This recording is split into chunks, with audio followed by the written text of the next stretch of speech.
Olá pessoal, tudo bem com vocês? Conforme combinado, estamos aí iniciando a nossa live sobre filhos gays, né? Ou pais de homossexuais. O pessoal tá entrando, vamos esperar que todos entrem, né? Para que eu possa estar chamando a Denise aí, a Dene, a minha amiga, que carinhosamente eu chamo de Dene, para estar compartilhando dessa live conosco. Então dá boa noite aí pro pessoal que tá entrando. Obrigada por estarem acompanhando aí. O pessoal tá acenando, tá dando um oi. A Célia Prado, o Rafael Monteiro. Rafa lá de Curitiba, né? É o Rafa lá de Curitiba. O programa tá amarrado, do meu querido amigo Chico Preus, o meu ex-líder, né? A Pri, oi Pri, lá de Curitiba, que bom que você tá aí conosco. Podia te colocar na roda aí, né, Pri? Pra você tá falando com a gente. Pena que só cabem duas pessoas simultaneamente aí na live. Senão já colocava você na roda aí também, Pri, para você estar contribuindo aí. A Priscila lá de Curitiba minha grande amiga, que nos ajudou e nos ajuda no grupo de apoio que nós temos. Nos ajudava em Curitiba no grupo que nós tínhamos online. Online não, presencial. E agora nós estamos aí com o nosso grupo online, né? Para quem não sabe ainda, queridos, eu só vou esperar que o pessoal entre. Oi, Sara, você tá aí, é? Sara tá onde? Lá no Canadá?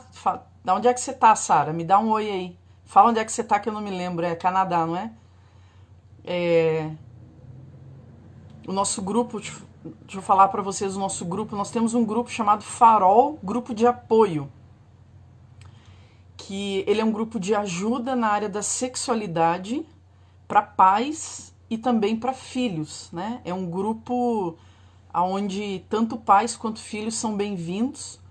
É um grupo misto que tenta aí ajudar as questões da sexualidade, da identidade. Então agora no próximo dia 10, sexta-feira santa, a gente vai ter outro encontro online através do aplicativo Zoom, que é um aplicativo pago, né? Pago por mim, no caso.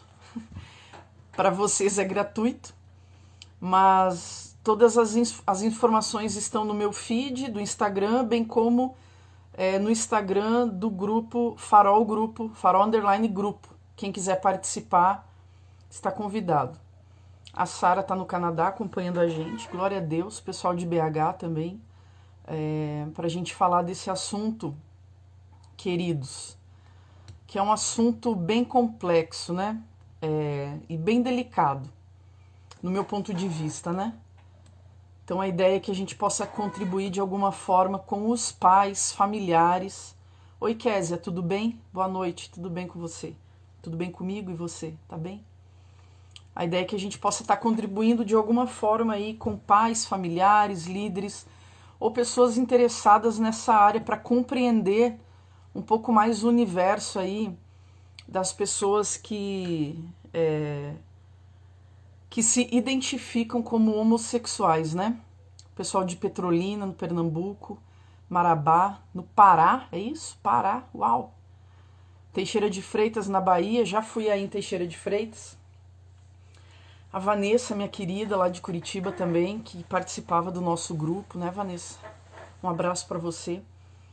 Eu vou ver se a Dani já fez a solicitação aqui para ela entrar ao vivo comigo. Pessoal de Guarulhos aí também um salve pro pessoal. Eu vou ver se a Dani já tá online aqui. E aí eu vou chamar ela pra gente... A Noemi, lá dos Estados Unidos, Cape Cod, né? Massachusetts, é isso? Muito bom ter vocês conosco. Tá bom, queridos? Vamos ver aí o que a gente consegue contribuir na vida de cada um. Eu vou chamar a Denise aqui então.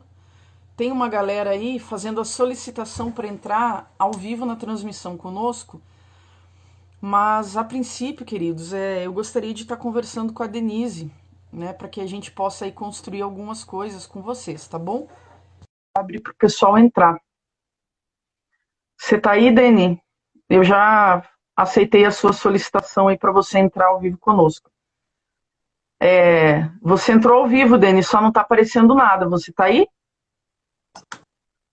Aí, agora Tô. Oi, Ju, tudo bom, querida? tudo bem com você, querido? Bem, bem, graças a Deus. Nosso áudio Eu tá bom, só porque hoje eu não tô com fone. Você tá me ouvindo bem, Dani? Ou tá com tô. eco? Não, não, tá ótimo. Para mim tá ótimo.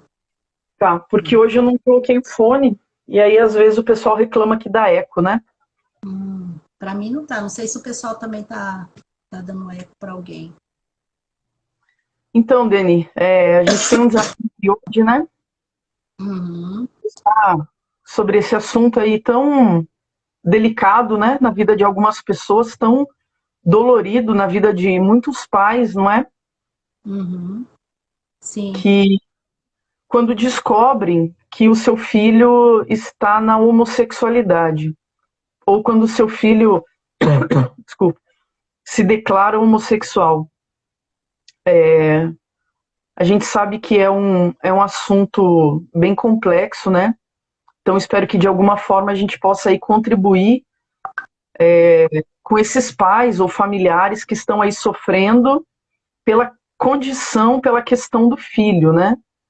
Então Uhum, a gente primeiramente quer dar glória a Deus pela sua vida, Dene, que faz um trabalho há muito tempo já com os pais e com a galera que se declara homossexual e luta contra essa condição. Eu faço um trabalho há pouco tempo, há 2 anos eu fiz um trabalho presencial em Curitiba, e como eu saí de Curitiba agora, eu estou fazendo um trabalho online. Já falei para o pessoal aí do meu grupo de apoio, que é um grupo chamado Farol. Então eu gostaria que você se apresentasse aí, Deni, para que a gente possa estar começando a conversar aí sobre essa questão. Queria que você se apresentasse, falasse onde que você mora, que é longe, né? É longe de mim. é longe de você mesmo, Ju. Tô aqui na parte de cima do Falar mapa, né? comigo, Quase caindo aqui quase do caindo do mar. Brasil. É, na fronteira aqui com a Venezuela e a Guiana Inglesa, né? Em Se Roraima. apresenta para o pessoal te conhecer, apresenta o GAP também, Deni, para a gente Sim, poder introduzir aí no assunto. sim. Meu nome é Denise. Oi, pessoal. Obrigada, Ju, pelo convite. Deus te abençoe. A gente está aí nessa caminhada aí, né, junto, e cada um seus ministérios. E nosso ministério é o GAP Brasil, Grupo de Amor, Aceitação e Perdão. É um ministério interdenominacional que trabalha também com a questão da restauração da identidade a partir de Jesus Cristo, né? Então, nosso maior público, nossa maior demanda e assistidos são pessoas que lutam mesmo com a questão da homossexualidade, né? E, a princípio, se começou com um grupo de filhos, né, em São Paulo, há 11 anos atrás, e, e aí, no meio do caminho, começou a aparecer pais também, né? Pais que vieram e vêm. Hoje nós temos grupos de pais, né? Nós tivemos uma primeira mãe interessante que, não sei se isso acontece com você, muitas pessoas acham a gente nas redes sociais, né? E essa mãe nos achou no site da Igreja Católica, que trabalha também com essa questão, e eles direcionaram essa mãe para a gente. Então, a partir daí, nós começamos um grupo, né, de pais nas redes sociais, no WhatsApp. E, e aí, então, hoje nós temos grupos presencial de pais e temos grupos presencial de filhos. Então, nós trabalhamos não somente na forma presencial, mas também na forma virtual. Né? Nós temos grupo virtual. Hoje nós praticamente todos estão virtualmente, né? Mas é uma prática que nós já tínhamos de trabalhar muito em redes sociais, né, com grupos, fazendo, por exemplo, se tem um grupo presencial em São Paulo, nós entramos online, né, para fazer esse intercâmbio lá com esse grupo que está montado em parceria com uma igreja. A gente faz atendimento online, a gente faz treinamento online, né, então com nossos facilitadores, as parcerias que a gente tem aí no Brasil. Denise, você pode falar um pouquinho mais perto do microfone, por gentileza? Tem um pessoal dizendo que o teu som está um pouco baixo. Aí, isso aí acho que vai Tô. ajudar. E agora, melhorou? Tá Acho que sim. melhor? Para mim Dá já um estava bom. sinalzinho aí. Dá um Tá? sinalzinho aí, pessoal. Uhum. Então nós temos aí disponível, né? Fora outros grupos que a gente sabe que existem, nós temos o grupo da Denise, da Deni, que é o GAP Brasil. Quem tiver Uhum. interesse depois, segue a Deni lá no Instagram, segue o grupo do GAP Brasil. Ou entra no meu grupo lá, Farol, também, que vocês, entrando em contato, a gente vai dizer como é que faz para participar. Amém, queridos? Vamos lá, introduzir o assunto, então. Filhos gays ou pais de homossexuais, né?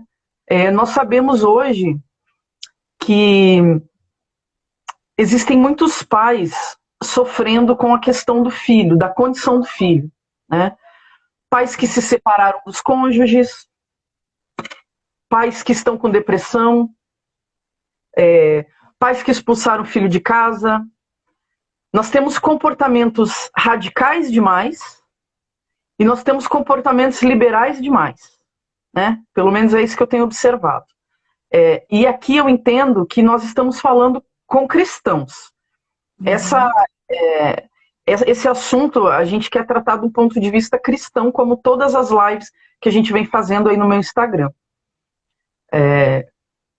Então, nós vemos pais que são liberais demais com relação à condição do seu filho e pais que são radicais demais com a condição do seu filho. Né? Inclusive, a gente ouve de alguns pais que já falaram, e eu creio que a Deni também já ouviu, absurdos, desastrosos, como eu preferia ter um filho morto, ou eu preferia que fosse um filho drogado, ou eu preferia que fosse que estivesse na prostituição, do que estivesse na homossexualidade, como se a homossexualidade fosse o pior dos pecados, ou mais terrível aos olhos de Deus, né? Então eu creio que a nossa conversa ela vai girar em torno de que qual é a melhor forma, né, para encarar essa situação, porque a gente pode decidir não encarar essa situação dentro de casa, dentro da nossa casa. Sim, a gente pode decidir não encarar. Pessoal, eu vou pedir para vocês, deixa eu fazer um parênteses, eu vou pedir para vocês o seguinte: eu e a Denise, nós gostaríamos de discorrer uma conversa. Então, a gente não vai estar respondendo perguntas agora. Tá legal, queridos? A gente vai colocar as questões aqui e eu creio que elas vão responder a maior parte dos questionamentos dos pais. A gente não vai esgotar o assunto, a gente não vai dar uma receita porque não existe. Tá? Então, eu gostaria que vocês retirassem sobre a minha vida e sobre a vida da Deni uma responsabilidade de dar uma receita ou um passe de mágica, porque não há, queridos. Mas nós vamos, sim, com a graça de Deus, quem sabe, mostrar alguns caminhos que não foram ainda pensados em família. Então, ficar jogando perguntas aqui na live o tempo todo, eu acho que não vai contribuir para que a live discorra bem. Então, eu vou pedir para que vocês se contenham um pouco, por gentileza, tá bom, queridos? Contribuam. A gente sabe que muitos pais têm muitas dúvidas, a gente sabe disso. A gente responde questionamentos ou recebe questionamentos diários no nosso Facebook, WhatsApp, Instagram, e-mail, Twitter, aonde o pessoal nos encontra, nos pergunta. E tá certo, vocês têm que correr atrás de respostas. Então, a ideia é que a gente possa estar passando alguns pontos de vista que vão ajudar. Então, qual que é o cenário que a gente pode diagnosticar, né, Deni? Que nós podemos entender, do meu ponto de vista. Eu gostaria de introduzir e daí eu passo a palavra para você. O cenário que eu consigo inicial diagnosticar ou entender é que muitos pais, quando descobrem a orientação sexual do seu filho, quando descobrem que o seu filho está vivendo a homossexualidade, eles têm alguns sentimentos. E o primeiro que a gente detecta é um grande sentimento de perda, né? Como se aquele filho estivesse perdido, né? Perdido no sentido de de não existir mais. Alguns realmente excluem o filho da vida em família, da comunhão. É um sentimento que os pais têm de luto, né? É um sentimento de vazio, um sentimento de que esse filho agora não faz parte mais dos meus sonhos. É um filho que não correspondeu às minhas expectativas. É um sentimento muito parecido com a morte do filho, né? Sendo que o filho está vivo. Mas o sentimento que toma conta dos pais, Dani, eu não sei se você percebe, mas eu percebo, é esse sentimento de luto, né? E o luto vem porque foi detectado no filho que o filho não correspondeu, ou não corresponde, ou não corresponderá mais às minhas expectativas, né? Então parece que o sentimento e o cenário inicial que se instala na vida dos pais é justamente esse sentimento de luto. E por quê? Porque existem expectativas em torno desse filho, que é muito mais do que um evento biológico, né? Ao nascimento desse filho, mas que esse filho traz em si emoções, expectativas e planos futuros para os pais, né? Porque os pais depositam nesse filho, projetam nesse filho, idealizam nesse filho sonhos, ideias, projeções, e que esperam que esse filho corresponda. Isso faz parte do momento da espera do filho, né? E é genuíno, é legítimo que todos os pais passem por isso, que projetem os sonhos nos seus filhos. O que você acha disso, Dani? Então, Ju, eu creio assim que todo casal ele planeja esse dia, né? Esse momento de receber um filho, uma filha. E nesses planos deles, eles já começam a projetar naquele filho o que eles esperam receber, né? E esse esperar receber pode ser um neto, uma neta.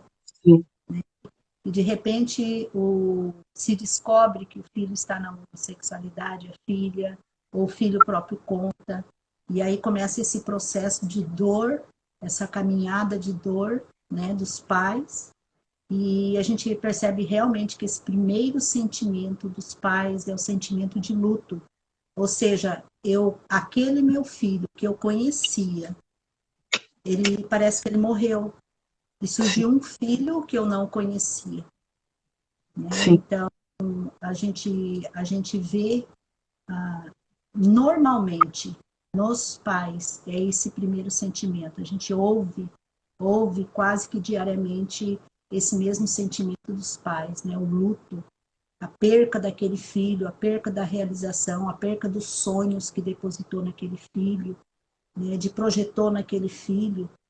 E eu não sei se a gente pode pensar também, talvez, como um pouco, né? Eu sei que é válido esse sonho, é algo que qualquer casal pode pensar também, mas se pode transferir também para o lado do egoísmo, no sentido de, até mesmo quando, por exemplo, eu projeto no meu filho que ele tem que ser advogado igual eu fui, ou igual eu sou, entende? Mas não eu não vejo assim que é algo de maldade da parte dos pais. É algo por querer que o melhor para os filhos, né? É algo por querer que os filhos eles sejam realizados, sejam felizes no casamento, com a esposa, que eles passem também por essa experiência de ter seus próprios filhos, né? E de repente acontece essa situação, né? Uma situação de dor realmente, né? Uma situação aí é aquela questão também de que eu pensava que conhecia meu filho e minha filha. Sim. Tem uma outra história por trás disso tudo, né? Tem uma outra história que talvez eu nunca tenha conhecido ou tenha visto como pai e como mãe. Sim. Eu gostaria que a gente pudesse falar um pouco disso, Dani, porque alguns pais não romperam ainda esse primeiro estágio, né? Uhum.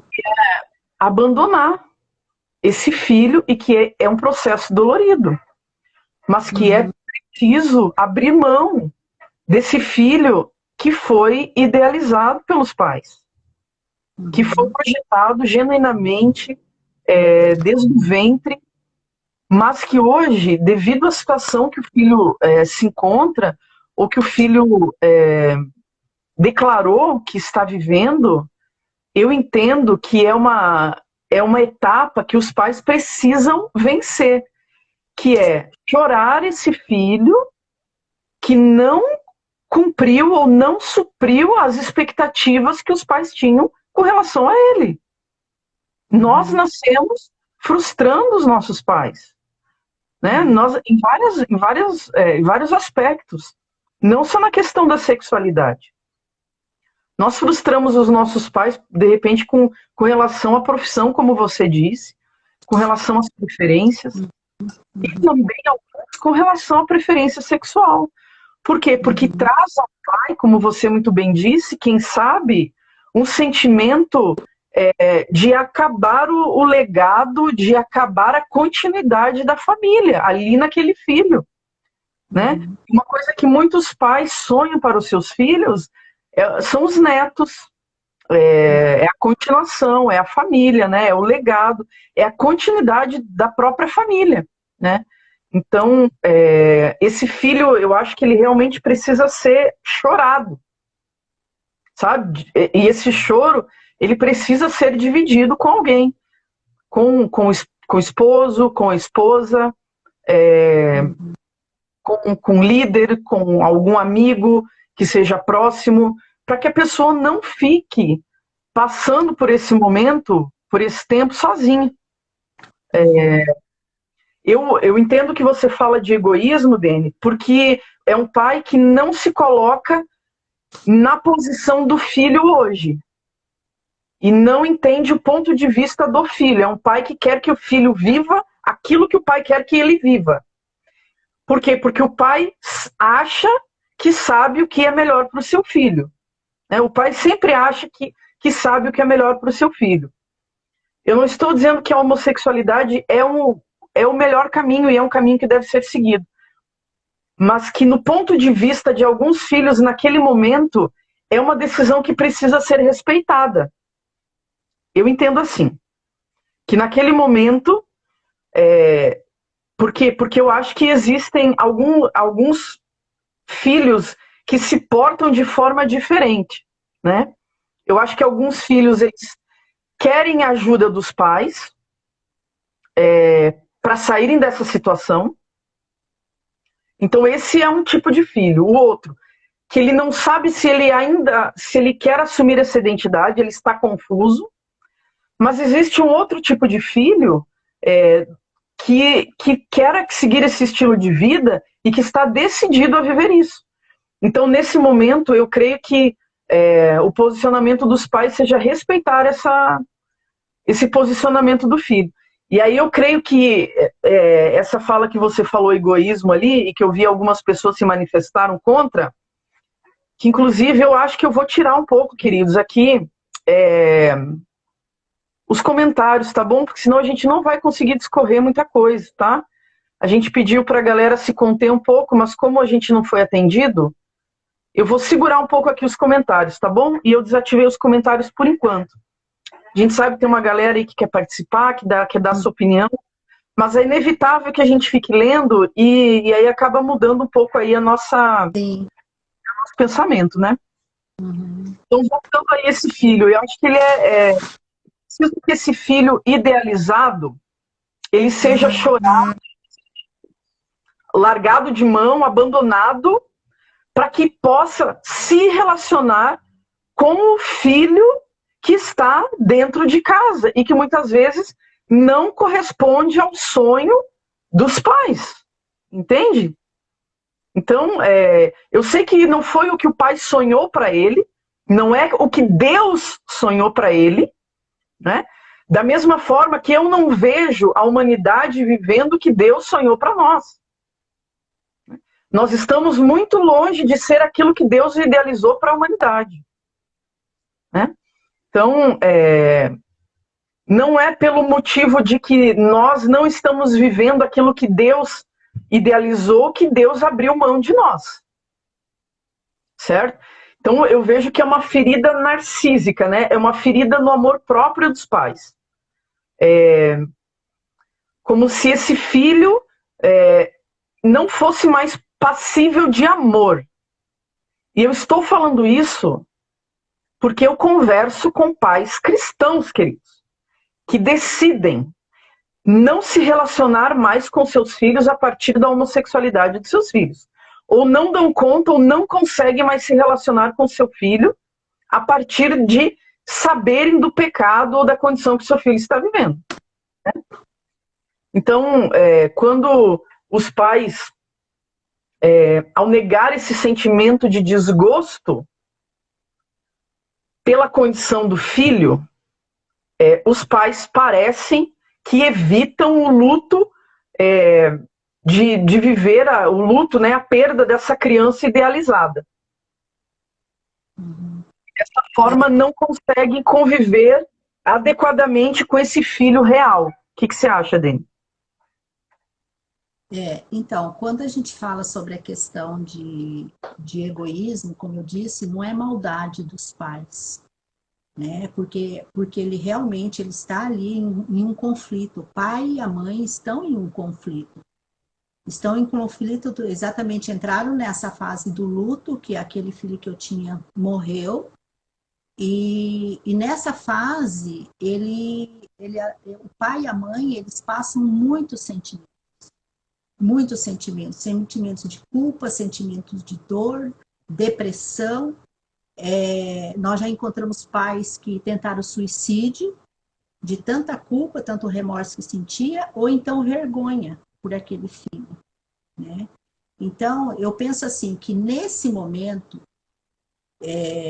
em que há esse choque dos pais, nessa mistura de sentimentos, é importante que, em primeiro lugar, para se ter lucidez nisso tudo, para se conseguir entender até mesmo a história do próprio filho, é importante que os pais também parem, aquietem seu coração e comecem ao que a gente trabalha no ministério, a cuidar de si primeiro. Por quê? Porque exatamente isso é o estado que muitos pais chegam até a gente. Nessa dificuldade de lidar com isso, com esse filho que se apresentou agora. Ou então até de negar, né? Então, numa fase de negação, então numa fase de jogar culpa um no outro, né? Há muita culpa de a mãe, a esposa jogando culpa no esposo, o esposo jogando culpa na esposa.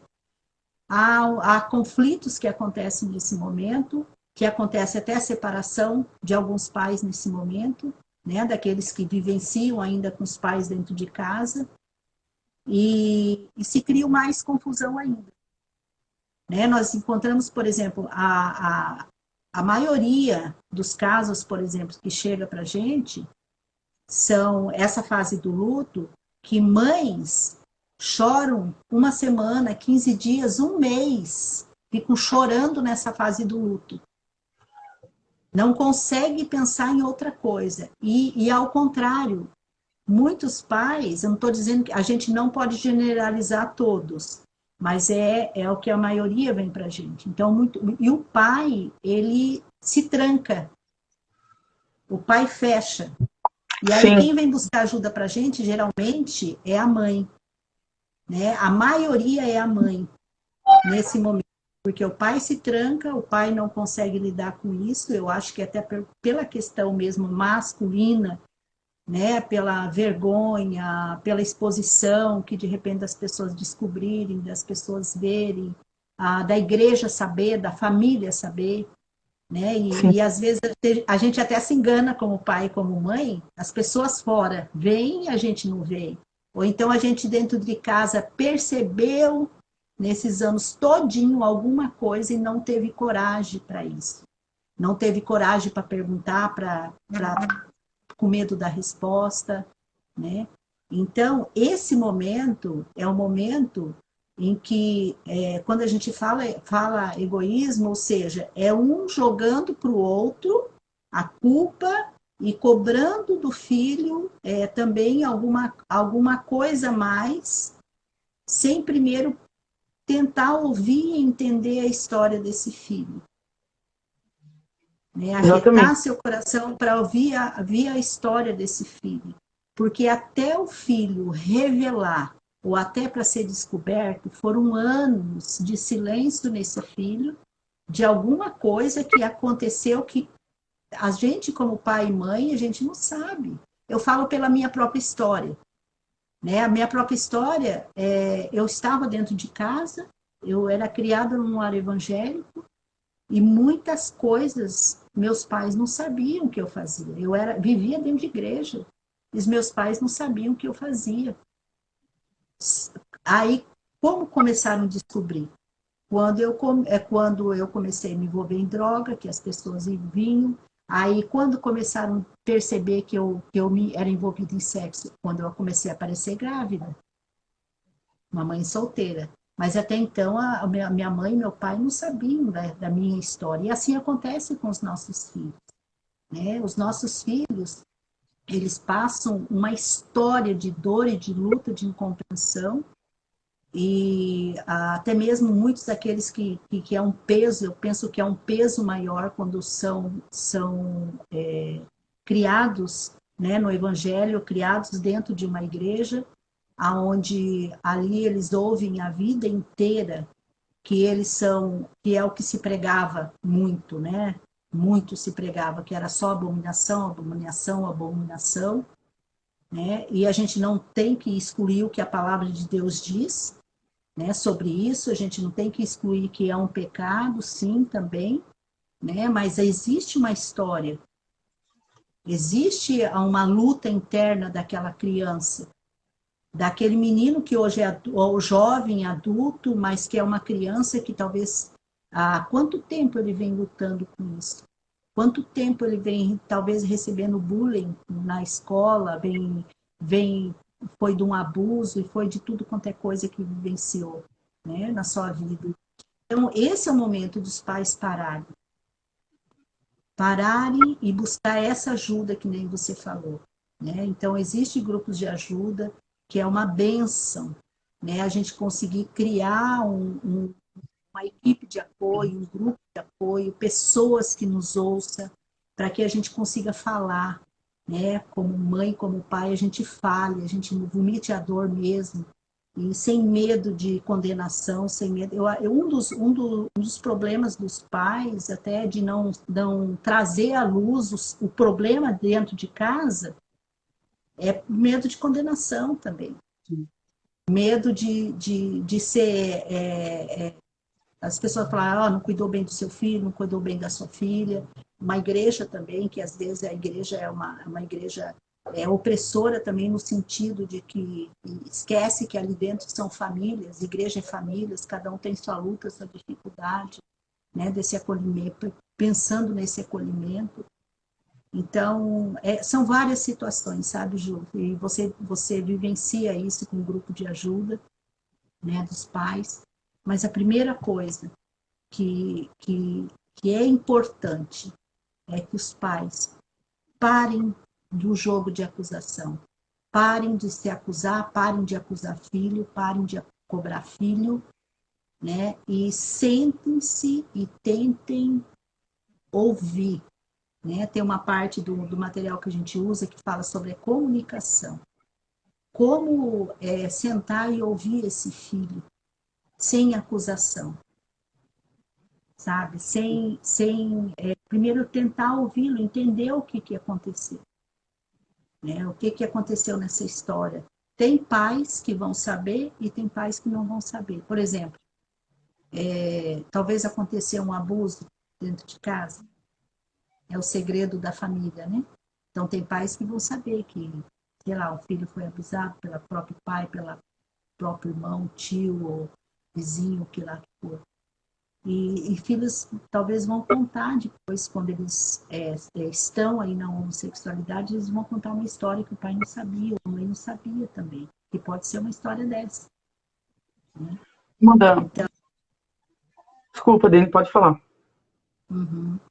Então é importante que nesse momento esses sentimentos dos pais, eu vejo, tem, tem a história de Davi, né, em 1 Samuel 30, que quando Davi foi, que eles estavam, né, depois de uma peleja, uma grande peleja, quando eles chegam em casa, né, ele, o exército, aqueles monte de homens, a família foi saqueada, a família foi levada pelo inimigo, os bens foram levados pelo inimigo, e aí o que, que acontece? No primeiro momento, Davi e aqueles homens choraram amargamente, né? Eles ergueram a sua voz e eles choraram.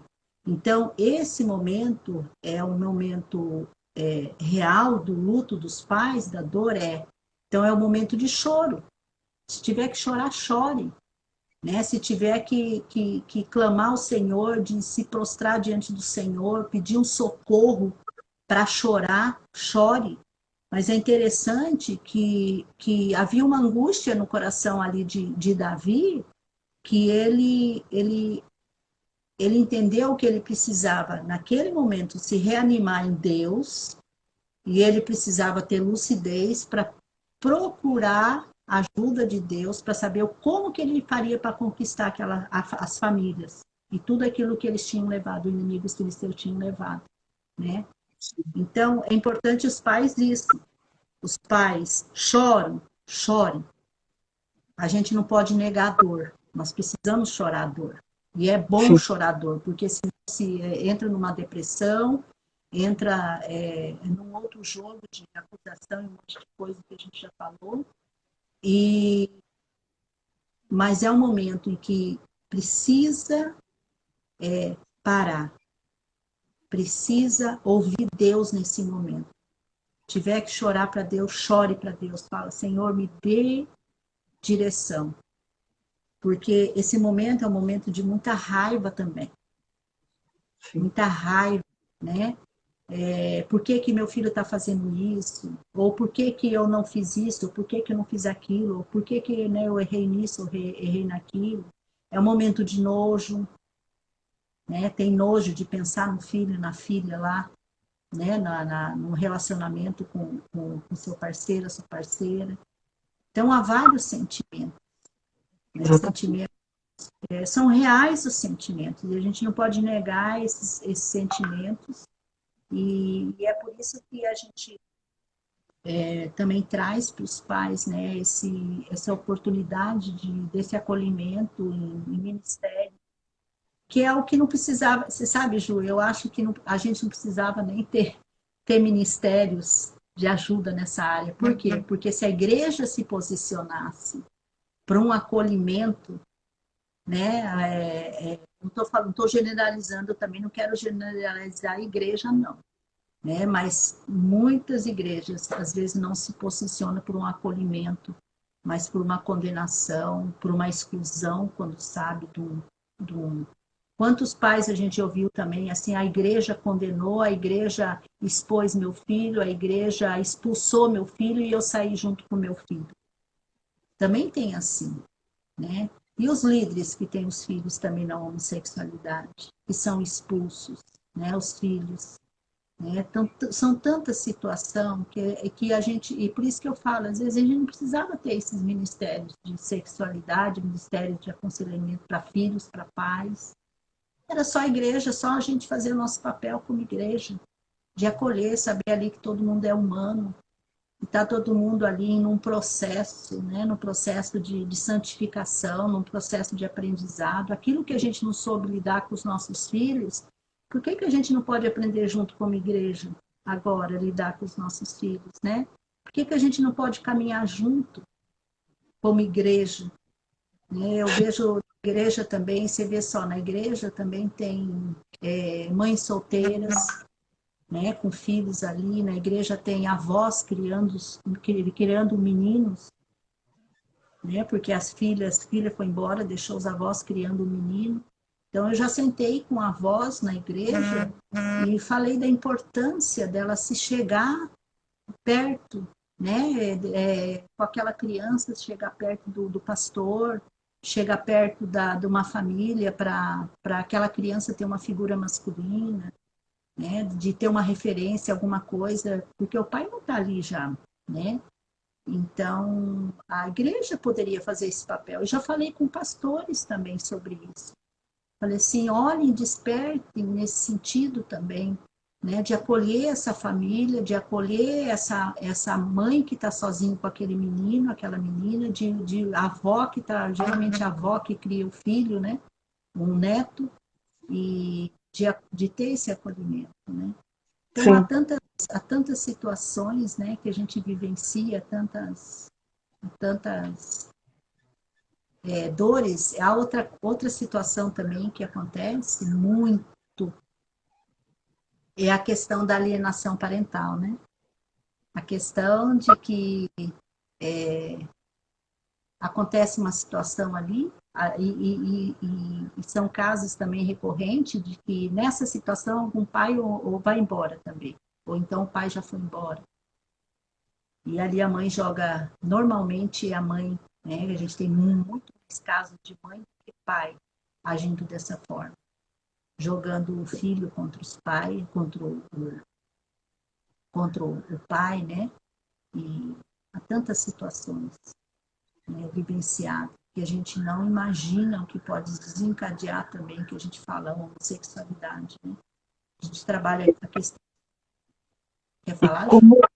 Como é importante, né, Deni? Pelo menos eu acho que é importante, sim, descobrir aí ou buscar compreender as possíveis causas, raízes, fatores em comum, e aí a gente pode chamar de um monte de nome, mas que desencadearam ou que levaram o filho a estar na homossexualidade. Não para que o pai venha pensar, como você muito bem colocou, né? Aonde foi que eu errei? Não é um jogo de culpa aqui. Né? Ou a culpa é sua porque você faltou nisso, ou a culpa é sua porque você excedeu nisso. Pode ter excedido? Sim. Né? Pode ter tido falta do pai, ausência? Sim. Né? Existem hoje livros que falam a respeito da criação dos filhos. Existem palestras na internet que falam sobre famílias tóxicas, famílias disfuncionais. Mas será que é o momento, né, como família, depois de receber uma notícia dessa, de ficar procurando culpados, como você bem colocou, né? Será que eu mimei demais? Será que eu super protegi demais? Será que eu fui ausente demais? Será que eu dei pouco afeto? Será que eu não acolhi? Será que não foi pertencente o suficiente? Será que sofreu abuso? Tudo isso sim pode ter acontecido, porque a gente não sabe quais foram as percepções que o filho teve da nossa criação enquanto família. Então, tudo isso e muito mais pode ter acontecido. Sim, pode ter acontecido, e é importante, no meu ponto de vista, saber o que pode ter acontecido. Para quê? Para a gente estancar aí um comportamento hemorrágico de um casal, quem sabe, super protetor, de um abuso que o filho possa estar sofrendo, um abuso emocional, uma negligência, uma super proteção da mãe, né? Porque nós sabemos, sim, que a mãe ela tem o poder de afastar o pai do relacionamento com o filho, ou abrir para que o pai se achegue a esse filho. Então, nós estamos falando aí de algumas causas que são, sim, no meu entendimento, influenciadoras aí, não digo determinantes, mas eu digo que são causas que influenciam diretamente, no meu ponto de vista, a disfunção aí, a opção, a orientação sexual do filho, né? Mas a questão é saber se é um momento para que essa descoberta do que nós podemos ter feito de errado, de falha, de excesso, de falta, isso, isso não pode trazer ou causar uma desunião na família. Porque a Bíblia fala que reino dividido não subsiste, né? Então, entender o que possa ter ocorrido é essencial, sim, para quê? Para estancar esse comportamento disfuncional dos pais, no meu ponto de vista. Eu lembro, Dani, que uma vez eu fiz uma palestra, inclusive está na internet, que fala sobre as potenciais causas da homossexualidade. Está no meu canal do YouTube, que se chama Famílias e Homossexualidade, para quem quiser acessá-la e assistir. Eu lembro que eu fiz essa palestra, chegou no final da palestra, veio uma mãe, o pai e o filho, declarado homossexual. E a mãe veio chorando para mim e falou: Juliana, eu entendi a dinâmica da minha família, eu entendi exatamente tudo o que eu fiz durante a infância inteira do meu filho, superproteção, encapsulamento, relacionamento simbiótico, relacionamento doentio, afastamento do pai. Eu não permiti que o pai se achegasse ao filho, eu não permiti esse elo afetuoso entre os dois. Eu super protegi demais o meu filho porque eu queria, de certa forma, eu consumia a masculinidade do meu filho porque eu não tinha mais essa masculinidade vinda do meu marido, esse companheirismo vindo do meu marido. Então eu absorvia isso do meu filho, eu fiz tudo isso. E agora o que eu faço? Eu lembro que ela me perguntou isso. Eu falei: se você entendeu tudo isso, dê um passo atrás, então.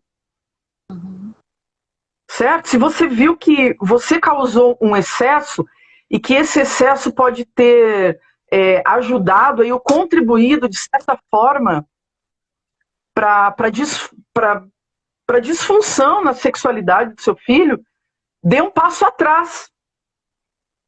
Peça perdão ao seu marido, peça perdão ao seu filho, se perdoe. Então eu entendo que entender as causas é importante, mas não permanecer ali, certo? Eu acho que é preciso superar isso, de entender o que foi feito, e a partir disso, então, tomar algumas providências. E aí eu lembro que eu conversei com esse mesmo rapaz depois de 2 anos dessa palestra, dessa mãe desesperada, né? Eu lembro que eu conversei com esse rapaz 2 anos depois, no qual ele me disse: Juliana, a dinâmica da minha família permanece a mesma. Não alterou, não mudou. Então o conhecimento, ele não trouxe um novo comportamento e um engajamento da família para que possa me ajudar, né?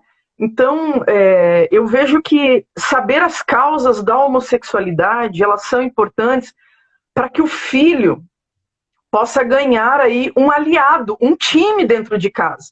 E não para que a dinâmica continue e permaneça a mesma, né? Como que pais vão enfrentar essa situação se não houver união? Isso que é importante, né? Não ter esse jogo de acusação e ser unido nesse momento. Sabe, orarem juntos, pai e mãe, que tem aí pai e mãe dentro de casa, orar junto. Quem não tem, chame uma irmã, chame alguém para estar orando, né? O pai procure alguém de confiança na igreja, um amigo, um parente, para sentar, para orar, né? E é importante entender, e como você falou, sobre a história desse filho. Né? E é importante também você, pai, você, mãe, estar preparado para ouvir essa história. Porque pode ser uma história que você não goste. Uma história de dor. Né? Eu lembro, por exemplo, uma menina que nos procurou falando sobre a questão dela, que era uma história de abuso do avô. Né? E tem aquela questão também, veja só, tem muitas situações que acontecem dentro de uma família que os pais sabem, né? Por exemplo, o caso de um abuso. E no caso dessa menina, a própria mãe descobriu que o avô estava abusando a mãe chamou a atenção do avô, brigou com o pai, quer dizer, com o próprio pai, né? A família soube, né? O resto da família soube, e eles achavam que tinha parado. E o avô continuou. Só que naquele momento ninguém pensou naquela criança. Ou seja, lógico que queriam proteger aquela criança, mandaram o avô parar. Mas não fizeram nada para ajudar aquela criança. Simplesmente a criança teve que engolir o choro, e muitos deles acontece isso, quando há esse segredo de família.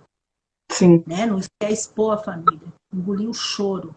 Então, e aqueles que não sabem, que vão saber alguma história, né, que aconteceu, quantos começam por uma história de ver pornografia dentro de casa, pegar as revistas do pai, assistir um filme lá que tem costume passar dentro de casa, né? Quantos talvez até comecem também pela questão, sabe aquela questão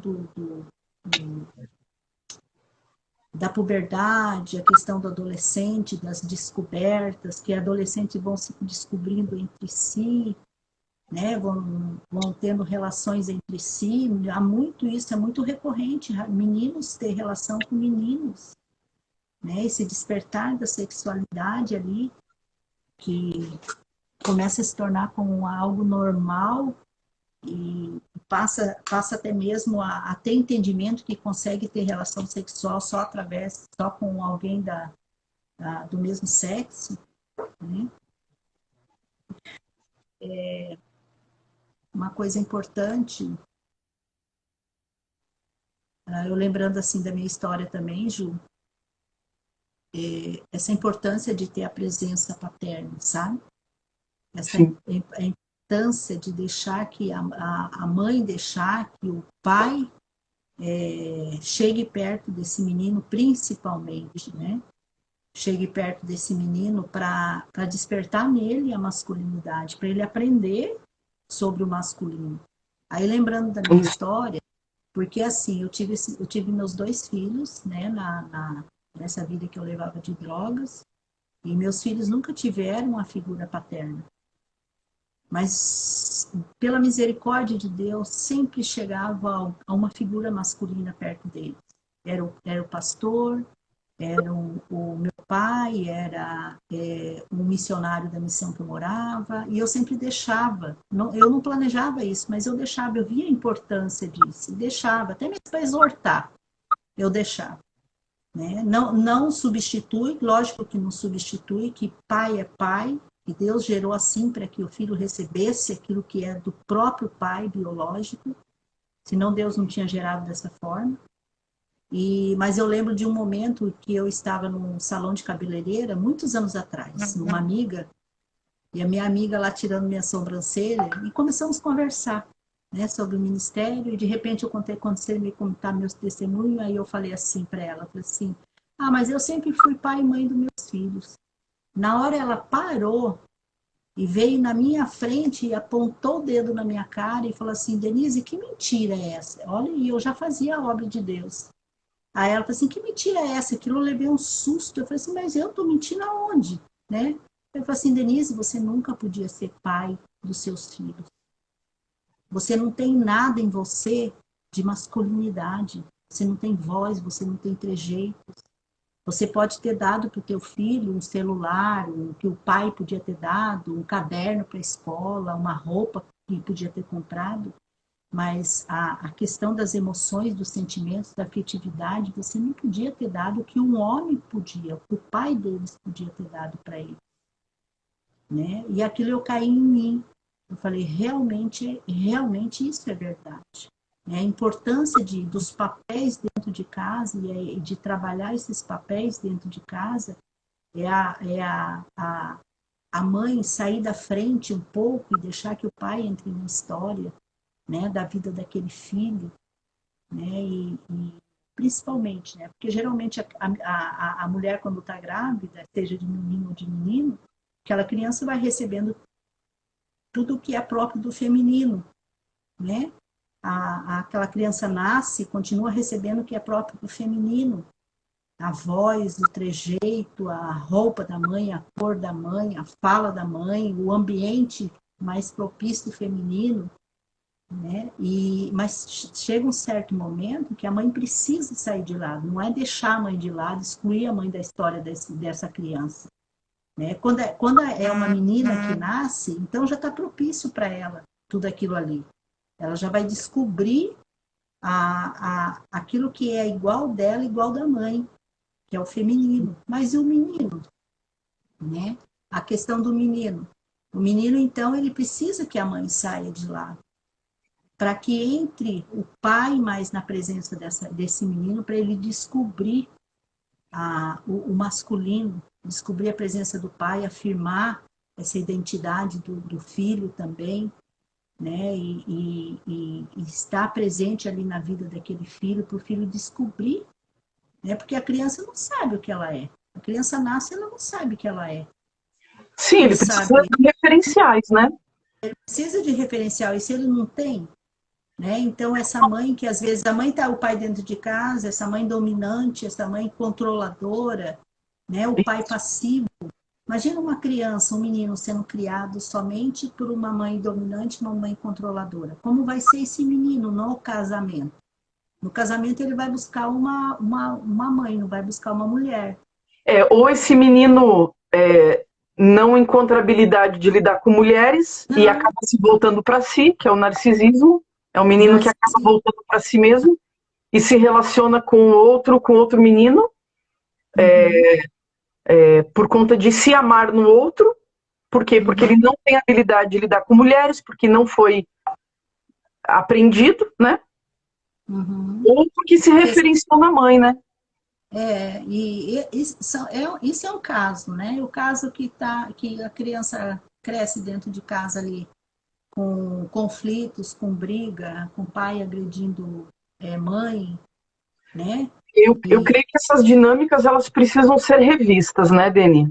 Porque eu creio muito numa frase que eu ouvi do Dr. Irving Bieber, que diz que uma mãe autoritária, uma mãe dominadora e um pai fraco na sua masculinidade, no seu sacerdócio, é uma combinação perfeita para produzir um filho homossexual.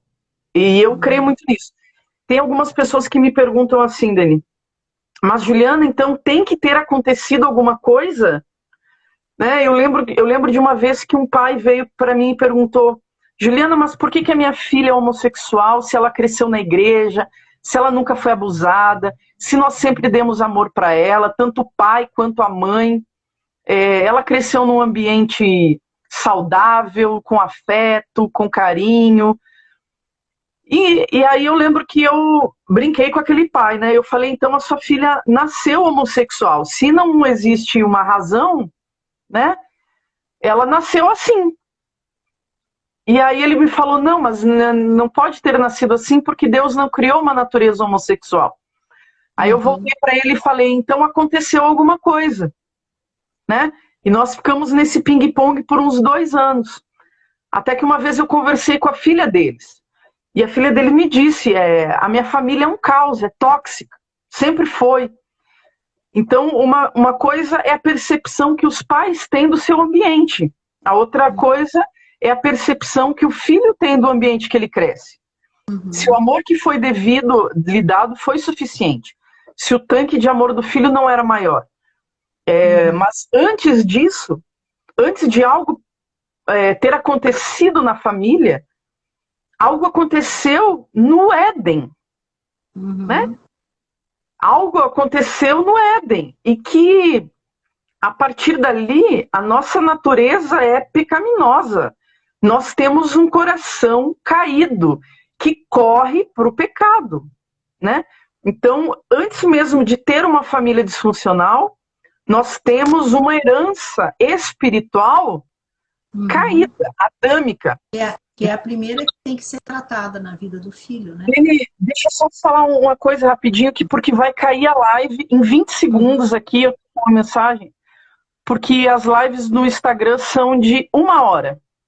Então vai cair a live e a gente vai voltar. tá bom? Eu vou te chamar de novo. Já vai cair aqui em 5 segundos. Só para avisar o pessoal que está assistindo, a live vai cair e a gente vai voltar.